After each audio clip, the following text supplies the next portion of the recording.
Hello, I am taking on a challenge to beat every playable Nintendo-published game.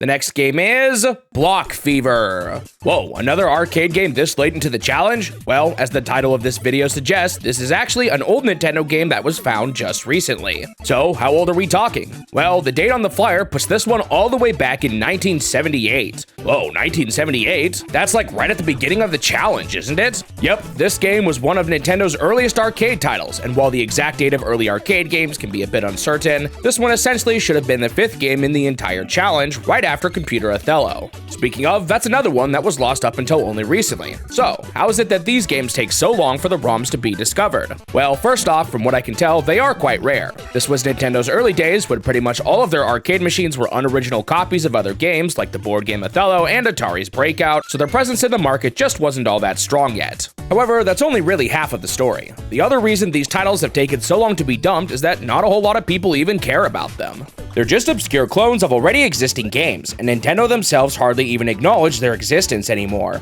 Color TV Games' presence in Smash Bros. Is pretty much the only time I've seen Nintendo acknowledge their early copycat days in recent years. Anyway, despite their obscurity, there is something exciting about this title in particular. As far as we know, it's essentially the final emulatable Nintendo arcade machine that had yet to be found. I say essentially because there are some vague references to Play Choice 10 ports of Shatterhand and RBI Baseball, but there's not a whole lot of evidence to suggest that those ever actually made it to arcades. Also, I say emulatable because there were some older Nintendo arcade machines before this that have been lost to time. These are in a bit of a strange boat since they did not use ROMs at all, and they didn't even use actual video signals, as everything you saw was just footage projected from a film reel. Most of these have probably fallen apart at this point, and it's kind of dubious as to whether or not they should even qualify as video games or simply just electromechanical games that used film reels. Alright, so what's the grand history behind this one? Any crazy development stories about the last emulatable arcade game from Nintendo? Well, no, not at all really. It may be the first Nintendo game that was programmed by Ikegami Tsushinki, Nintendo's early arcade programmers, but even that's a bit dubious since there's very little information about what they actually worked on for Nintendo. The only other things I found relating to Block Fever were some flyers, and even these are pretty bare bones. If you haven't been able to tell yet, this one is a straight-up Breakout clone, and there's not much else to it. Thrilling, I know. I guess there's a reason why it took so long for anyone to even care about this game enough to dump it, huh? Nintendo also released Color TV game Block Breaker the next year, which was another Breakout clone I played a while ago, but there were some notable changes from this title, so it definitely wasn't the same exact game under the hood. Well, the game itself may not be all that exciting, but I've gotta say, there was still something special about finally being able to play this one. So with that, let's jump into my time with Block Fever. The first thing you'll notice is how blue it is. Now, I'm not an expert on this, but from footage of the actual machine, it looks like the light blue on top is the normal screen color, and the dark blue on the bottom is caused by some kind of screen overlay. Block Fever has 3 different game modes, although I didn't even realize it at first. There was a physical dial on the machine used to select each game mode, which is what this A on the bottom represents. I ended up starting with mode A, although it turned out to be the hardest one of the 3. Well, would you look at that, the game plays a lot like Breakout. Big surprise. Similar to Color TV game Block Breaker and the original Breakout, this one gets harder as you play. However, a difference from Block Breaker is that the difficulty in this one rises way quicker. After only breaking 4 blocks, the ball already started to go super fast. Then, after only breaking 8 blocks, my paddle shrunk too. What the heck, it didn't get this bad in Block Breaker until I reached the ceiling. Uh-oh, this is going to be difficult, isn't it? Jeez, this is going so fast. Yeah, it didn't take too long until I lost all 3 of my lives. Darn, I didn't even get to see what those flashing blocks did.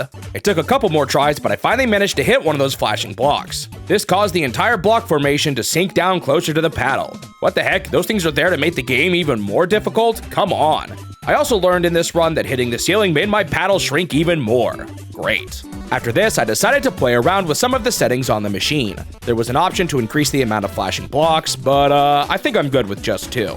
I also finally learned about the other modes too. It turns out Mode A was the only one with the flashing blocks, and Mode B featured blocks that constantly shifted to the side, while Mode C was basically just a normal mode with no special blocks or movements. Since Mode C seemed like the simplest, I decided to target this mode first, and I also found out you could configure the lives up to 6, so I did that too. Okay, time to start taking this seriously. It feels so good when you get the ball stuck on top. On my first try with 6 lives, I got it down to 1 block, but unfortunately it was really hard to close it out. out. I noticed that there wasn't a whole lot of variation in the ways I could send the ball, so it was really hard to break free from a particular pattern, especially as my paddle got smaller. Sadly, I wasn't able to get that final block and I lost my last life. What a tragedy.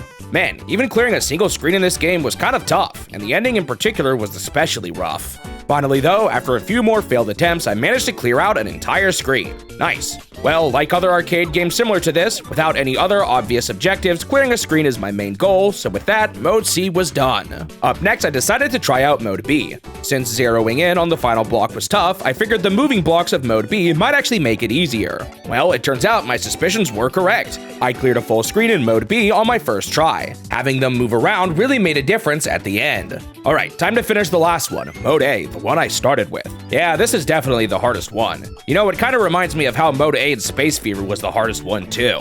It's not like it took me a crazy long time or anything, but it still ended up taking me twice as long as Color TV game Block Breaker, and that one had 6 different levels to beat. Most of my attempts didn't even get that close, so maybe I was just starting to lose focus. Finally though, I had a good run going. I only had 1 life left, but if I could just close it out... Nice, I finally got it. With that, I had cleared a screen in all of the modes, which means I had finished my goal for this game, and my time with Block Fever was complete. On to the review.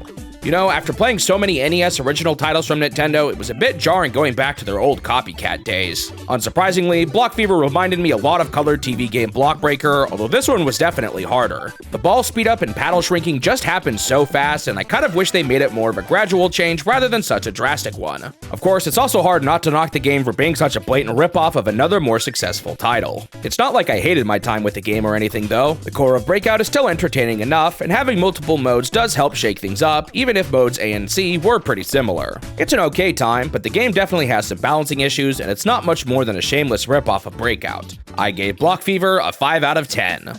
With Block Fever complete, I have now finished 49 out of the 52 arcade games in the challenge, meaning I am now 94.23% of the way through all of the arcade games. Thanks for watching the video. If you want to see more of these in the future, make sure you subscribe to the channel so that you won't miss out on the next one. Also leave a like if you enjoyed it, since it will help the channel grow and motivate me to continue this series. I hope I will see you in the next step of my quest to beat every Nintendo game.